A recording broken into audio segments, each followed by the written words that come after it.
Hello, and welcome to the Media Center's 10th Local Hero Award series, in which we showcase 5 people from the Mid-Peninsula for outstanding achievement or contributions to the community. We solicited nominations and we're especially looking for the unsung heroes. Each winner is an inspiration and each has a great story to tell.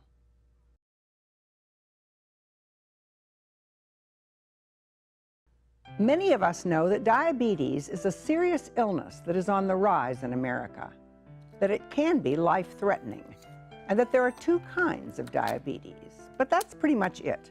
I know I didn't know a lot more about it until I met Tamar Sofer-Geri. 7 years ago, her world changed irrevocably. She never guessed that her life would become consumed with and dedicated to an unexpected and uninvited new career. This career has included the creation of a non-profit organization for families dealing with type 1 diabetes. It's called CarbDM, a wordplay meaning Sees Diabetes. It's the only organization of its kind, and it continues to help hundreds of local families. There's obviously a lot of ignorance and confusion around type 1 and type 2 diabetes. What do you most want people to know and understand? So type 2 diabetes is the one we often hear about a lot in the media.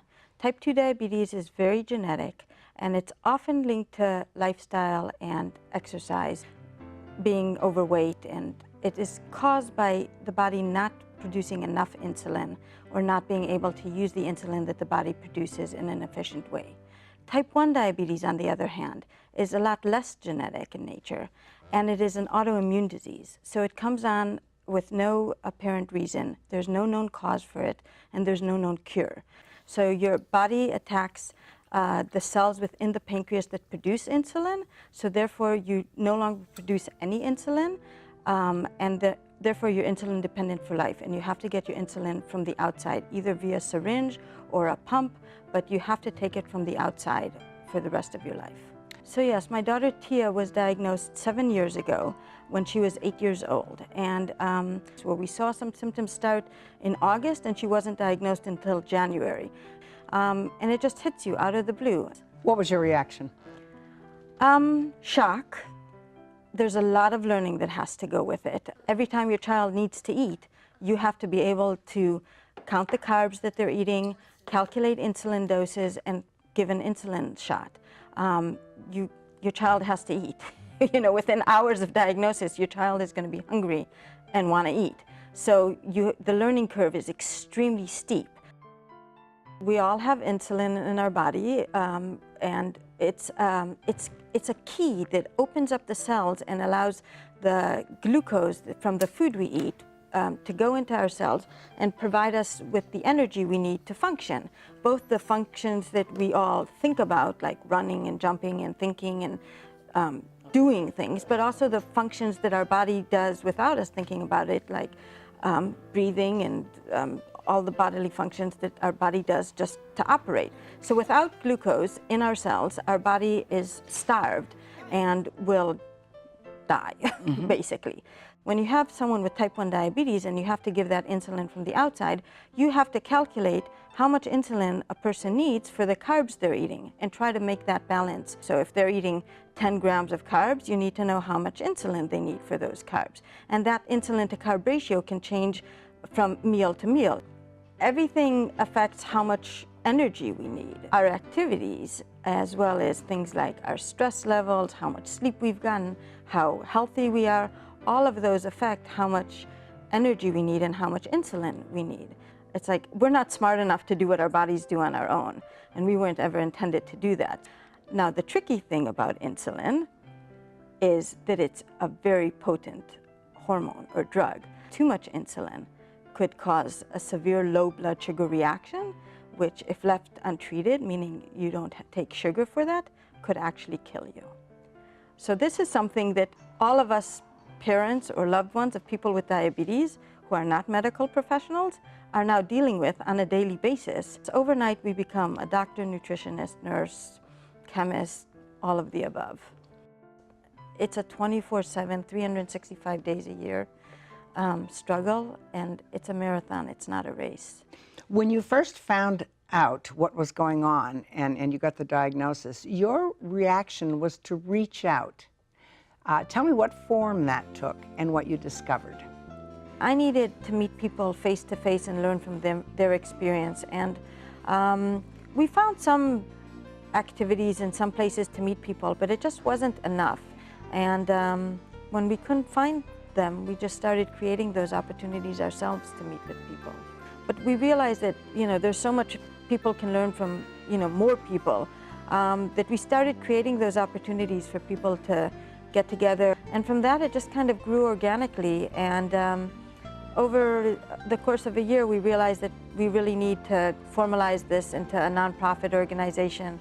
And that's what we have today. We have CarbDM, which is a nonprofit organization that offers 90 programs a year and serves 1,600 people in the Bay Area.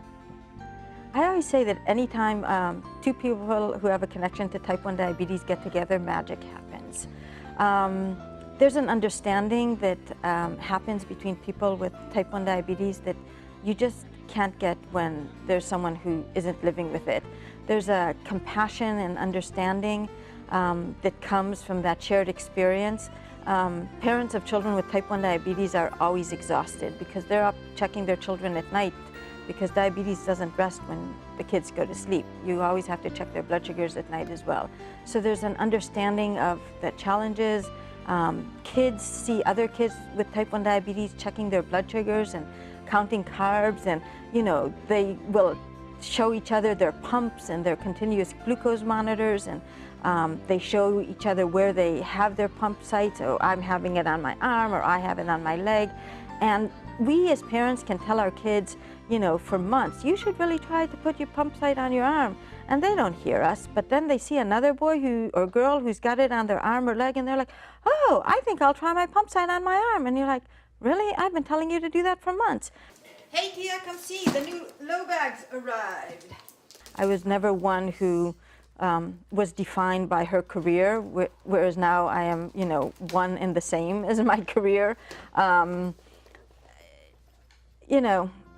I just work to work, and now I live to work.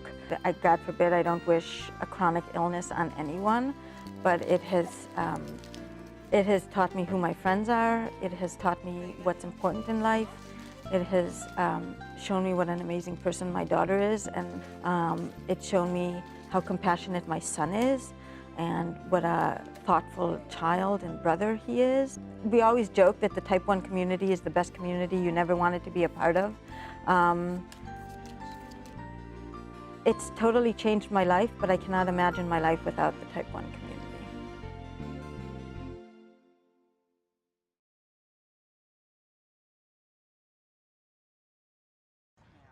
Many different kinds of therapy are available to assist those with special needs, but I, for one, had never heard of equine therapy until I met Ashley McIntyre. Regardless of the condition, from spinal cord injury to autism to visual and hearing impairments, she puts her clients on horseback and generally stuns everyone with the strides they make. Ashley's background seems perfectly designed for her work. She's been a competitive athlete in swimming, volleyball, and horseback riding, with a specialty in dressage. She has a degree in counseling. She currently works as a teacher at a local middle school where she coaches girls' sports. And she has a black belt in martial arts. What are some of the most, give me one of the most dramatic before and afters that you can remember. I have two, actually. Okay. One is a woman with quadriplegia, and, you're not supposed to be able to move your limbs. You're not supposed to, we're talking about pretty limitless of ability. And here this woman is learning how to do a half pass at the walk. She's sitting trot, just to walk, and she's walking.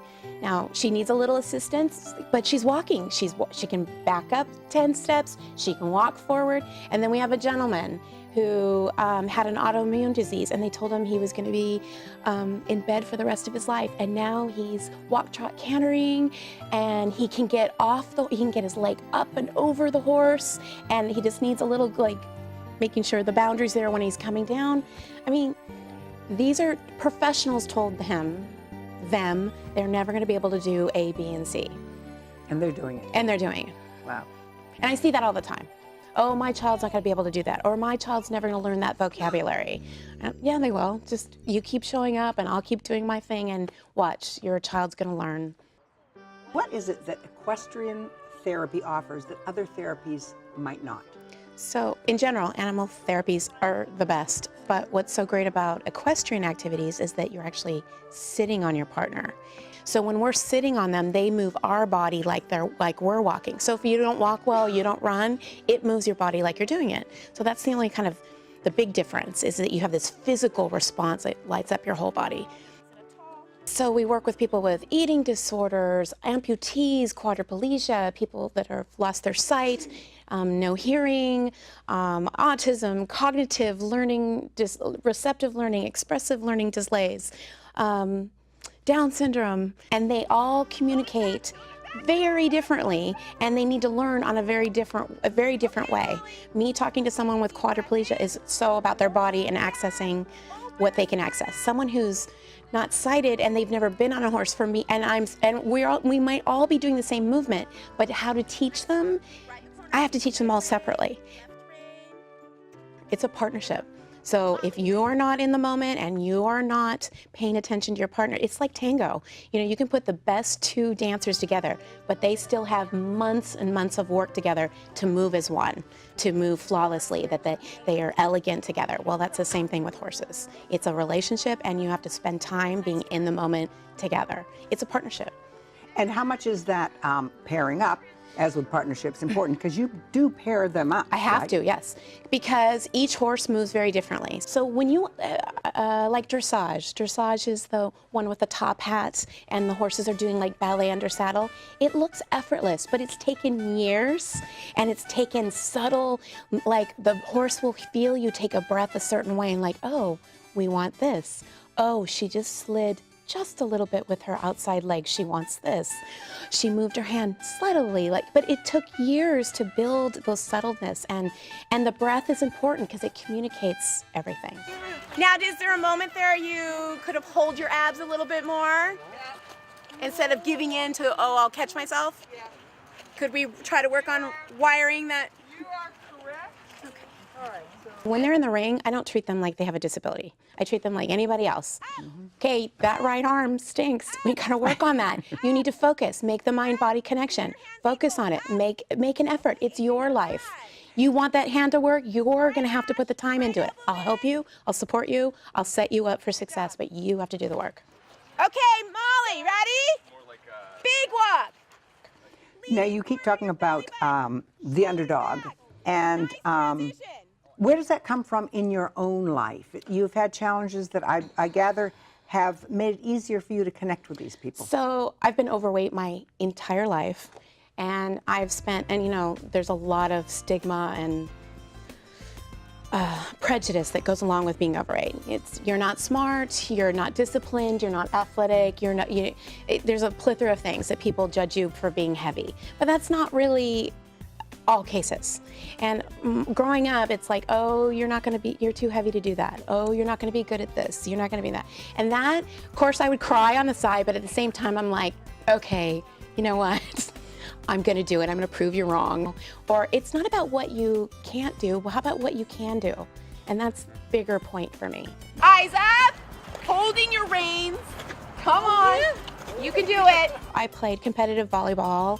I'm a junior Olympian at swimming. I have a black belt in martial arts, and I'm pretty successful equestrian. And they all go together because it's a mind-body connection. I don't believe in giving up at all. Never. Don't limit yourself. Don't let people limit you. Don't let people push you down. And even other professionals will tell you, you won't be able to do this or you can't do that. I find that the human spirit and the human will is far bigger than any professional is going to tell you. So I don't like it when I hear someone say, oh, my doctor says I'm never going to be able to do that. Okay, well, we'll see. And I love when I get to take film and they send it back to the doctor and I'm like, look what I'm doing. And it happens all the time. I see little miracles every single day.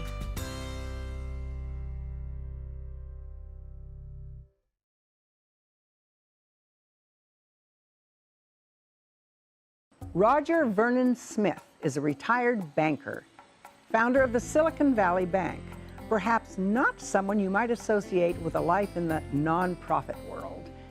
But upon retirement, that's what he became. He has chosen to devote his encore career to two causes: Palo Alto Parks, which has included the creation of Heritage Park, Litton Plaza, and the Magical Bridge in Mitchell Park.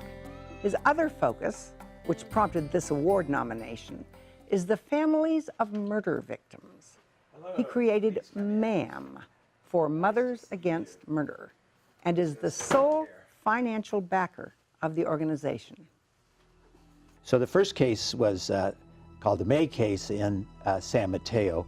A man had gone to counseling with his wife. He got upset, or his estranged wife, and left and said, "I'm out of here." And the wife stayed, and about half an hour later she left. The counselor and his wife across the hall heard screaming. They found the man had stabbed his wife like 10 or 12 times. They caught him in the elevator, and he had murdered his wife. And that was our first case that I took a look at. Wow. And what was your takeaway, and what did you do for that? Well, being an absolute rookie to this, I just went to the first day of the court. And what struck me was there must have been 25 to 30 people of the wife's family that were there. Now, these people all took off from work to come to this trial, many of them from the East Bay. The thing that really broke my heart, the judge said, "Is this case number 99664321? And the clerk said, "No, Judge, it's 99647, whatever." There was no customer service. No, is this the May case? The next thing that happened shocked me to death, because the DA said, "Judge, as we have informed you, that the defense attorney and I have agreed that we'll continue this case for 90 days.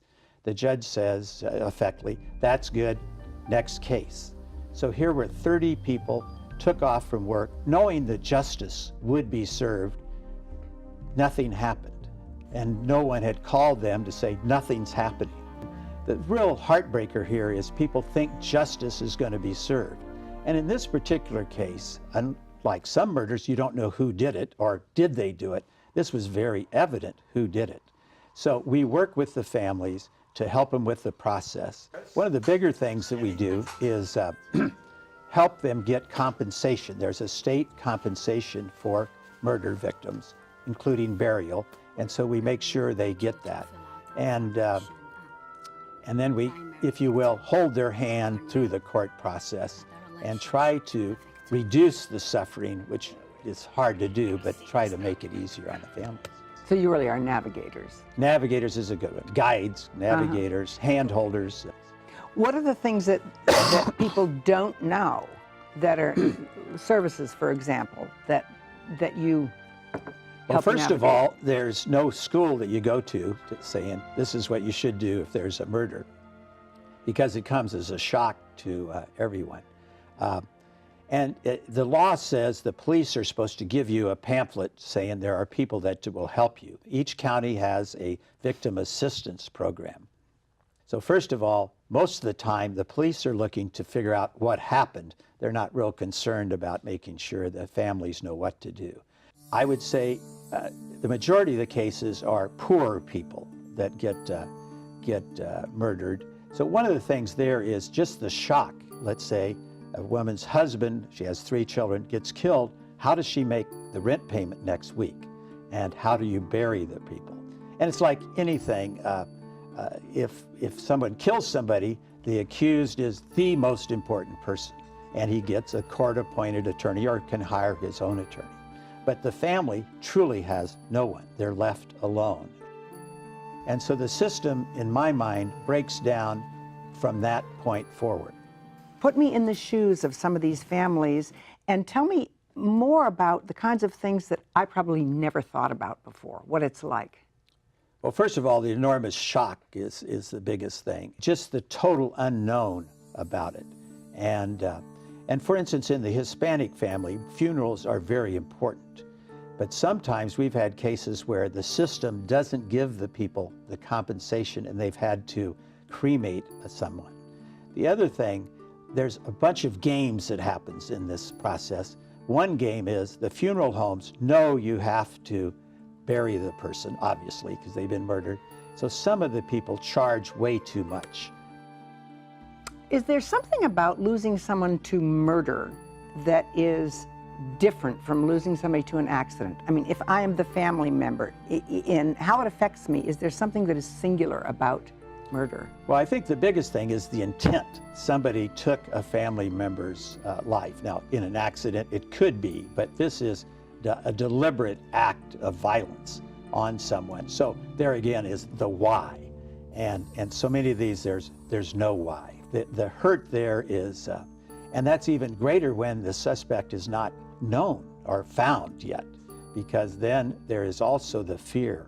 And those are unusual cases. The things that's frustrating to us are when the murderer is known and is captive, why doesn't the system get it done?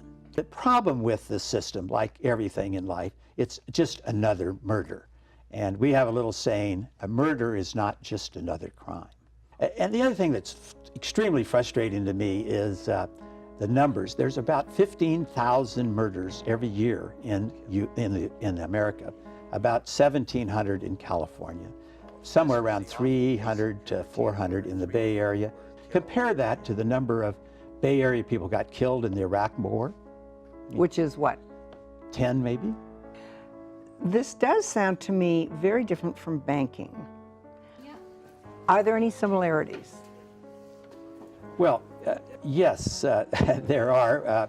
I think one of our goals when we started Silicon Valley Bank was to take the BS out of banking, and we tried to make it a smoother process for people. But the basic thing is that we made the process smooth, fast. We have to reduce, we never get rid of, reduce the number of murders, but reduce the time of suffering. It's very, very, I wish I could do more, but we are making a difference.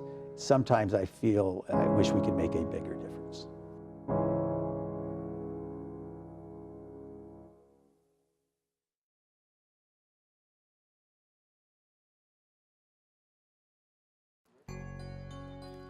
Mike Jones has not had an easy life.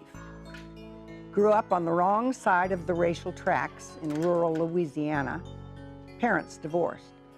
Lost family members to violence. Mentally alone at a young age. A victim of serious, painful, debilitating illness. Yet through it all, he has remained steadfastly sunny, optimistic, and grateful for what he's been given.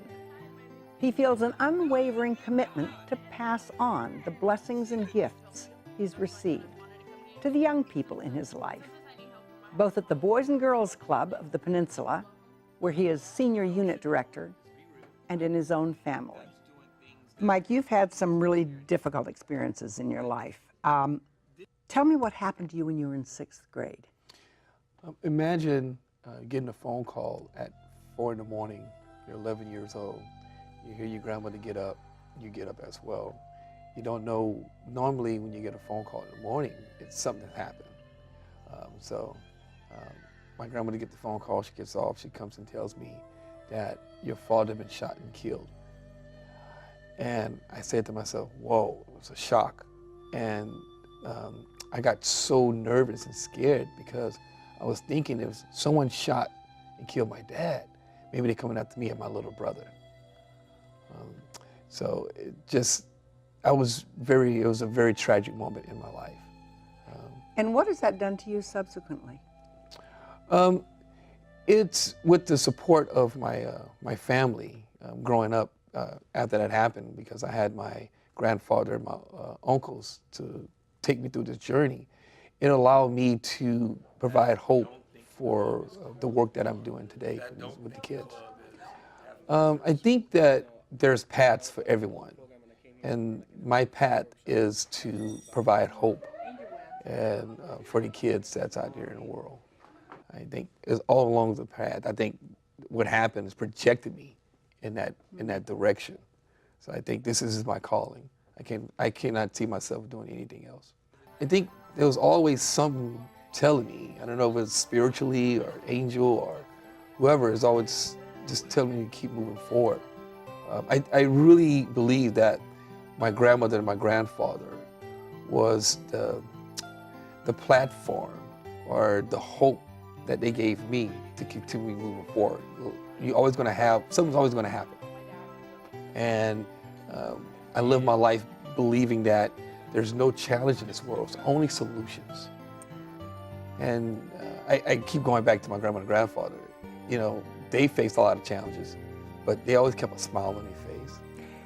And is there any challenge that has not had a solution for you? No. There's no challenge having solutions. Either you live or you don't. I'm gonna live whatever comes my way. How do I, or what the people around me help me find a solution to that challenge that we're facing? Well, okay, speaking of another challenge, you had a big one that emerged at a basketball game 12 years ago. Tell me about that.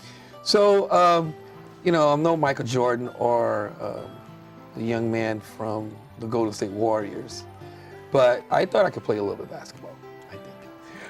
But I was playing a game, and after the game, I felt like I pulled something in my shoulder. After that, an hour later, I started feeling pains in my shoulder, my elbow. A few hours later, I started feeling pain everywhere, like the lining of my heart. I felt like I was having a heart attack. It was terrible.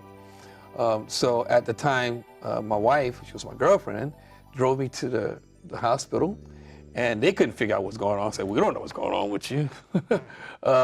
So they took some blood samples. They gave me some pills to try to help with the pain, but I mean, that didn't help. So a couple of days later, went to see a specialist, and they found out that I had rheumatoid arthritis, which is, RA is an autoimmune disease that attacks the joints in your body. Hit me so hard that I couldn't even walk. It was so much pain. What did that do to your day-to-day life? Well, it definitely it humbled me. It allowed me to see things from a different perspective. For one day I could be running and the next day not be running. It definitely made me more in tune to myself and what I should be doing in this world. 5 years after that, I was diagnosed with lupus. So, you know, I'm fighting two diseases. Well, I won't say I'm fighting. I'm dancing with two diseases, and it's been a beautiful dance. How frequently do you feel symptoms? I'm in pain every day of my life. Wow. There's some challenging days that I can't get up. But I still get up mentally.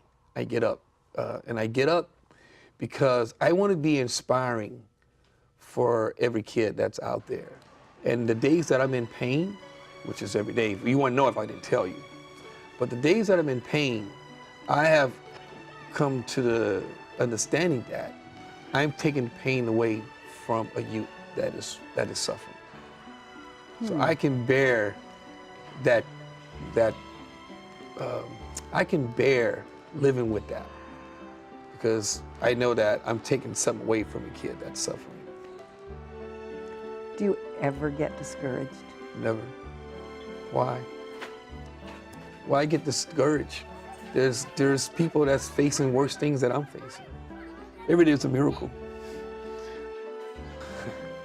This award is for my family, for my wife, and for my kids. I spend countless hours with other families and other kids. And I don't spend a lot of time with my kids personally. So it's definitely a challenge, but this award is for them.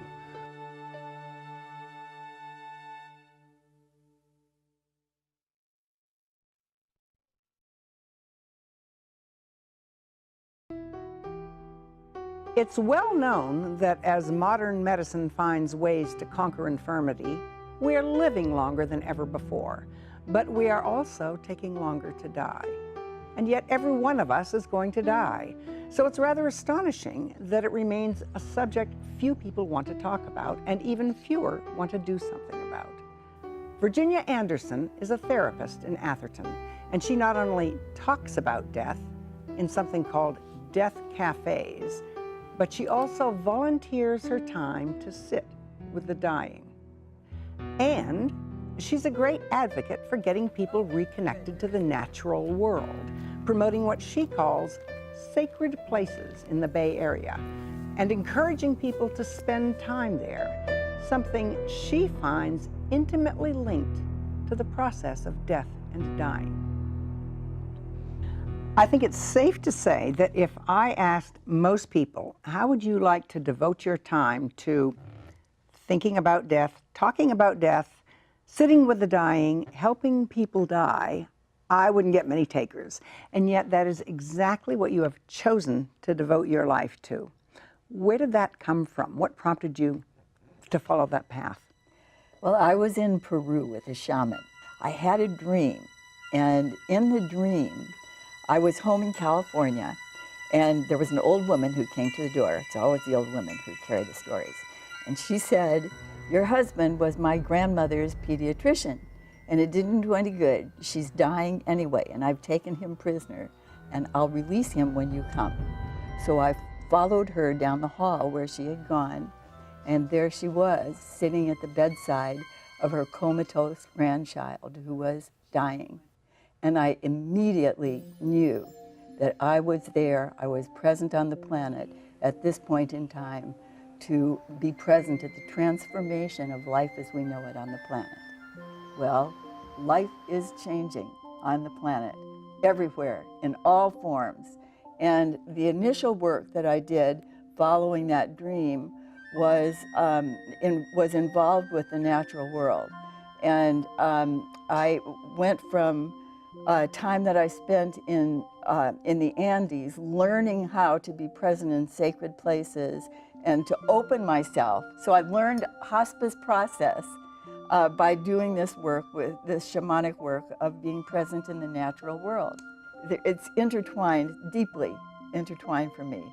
Tell me about the death cafes. Even the phrase death cafe, I would think would put people off, but I gather they're incredibly valuable. I think so. They started in Europe, brought people together just to be able to say anything that they wanted to say about the process of dying, about what worried them, what were they afraid of, what questions that they had, and people just had a chance to air it. But they're mostly designed to help people keep exploring options and to pay attention to the fact that they have choices and control that they didn't realize they had. Very important thing to be contributing to the culture now, I think. Do you see real benefits? Do you see people coming away feeling, let's say, empowered? Absolutely, absolutely, I do, yeah.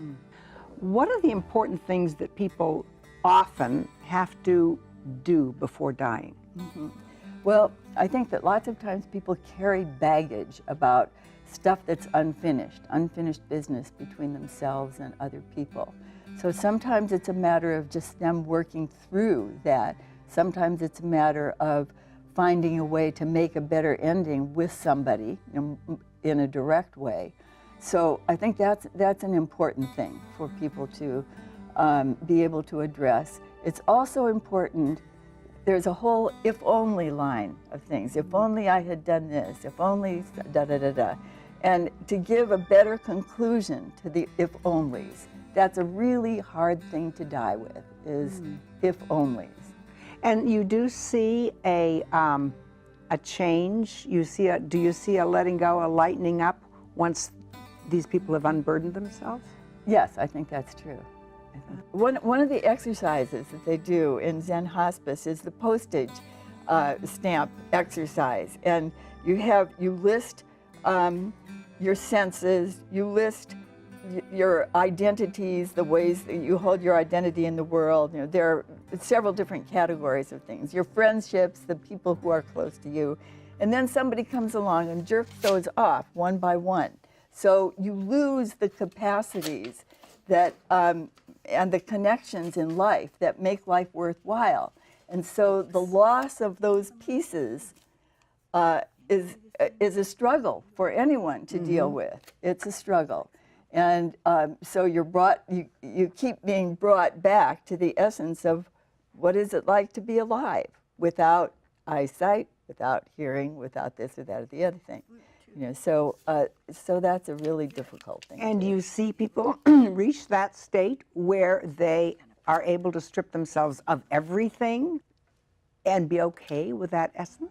Yes, I think that can happen. I could maybe tell you about something that's happened to me recently. I broke my clavicle in 4 pieces, and then I immediately got pneumonia. And so my children all came, and my daughter said, "You just entered into a stream of consciousness that wouldn't stop, and you would go from one topic to another topic, and it didn't make any difference." And I said, the thing that didn't make any difference was that you guys were so totally present, so totally accepting that anything that I was going to do would be okay.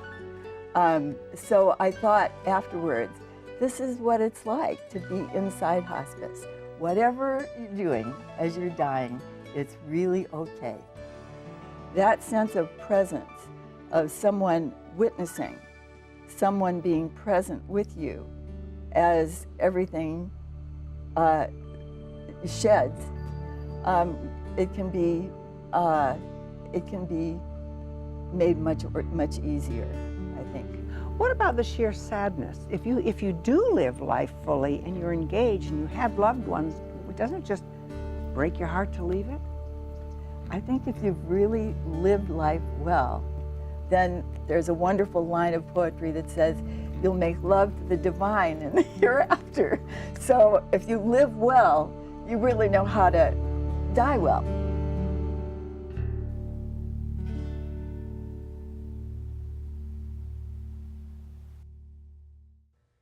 Do you know someone who has overcome significant hardship and has an inspiring story to tell?